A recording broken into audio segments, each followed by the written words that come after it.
Hi friends, welcome to our channel. இந்த மாதிரி சில்லுன்னு இருக்க கிளைமேட்டுக்கு நல்லா காரசாரமாக டேஸ்ட்டாக ஒரு டிஷ் பார்க்கலாமா?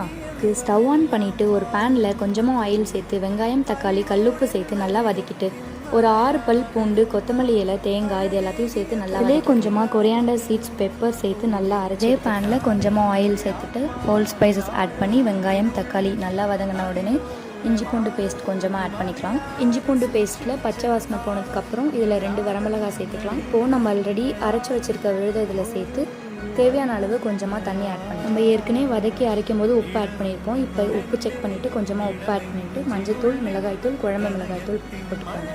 இப்போது நம்ம எப்போவும் ஆம்லேட் போடுற மாதிரி உப்பு பெப்பர் போட்டு ஆம்லேட் போட்டு குழம்பு நல்லா எண்ணெய் பிரிஞ்சு வர ஸ்டேஜில் நம்ம போட்டு வச்சுருக்க ஆம்லேட்டை ஒன்று அதில் ஆட் பண்ணி ஒரு 2 மினிட்ஸ் நல்லா குக் ஆன உடனே இதில் கொஞ்சமாக கொத்தமல்லி கருவேப்பிலை தூவிட்டு கொஞ்சமாக மிளகுத்தூள் போட்டு இறக்கணும்னா டேஸ்ட்டான மிளகு ஆம்லேட் குழம்பு. என்னோட சேனல் பிடிச்சிருந்தா லைக் பண்ணுங்கள்.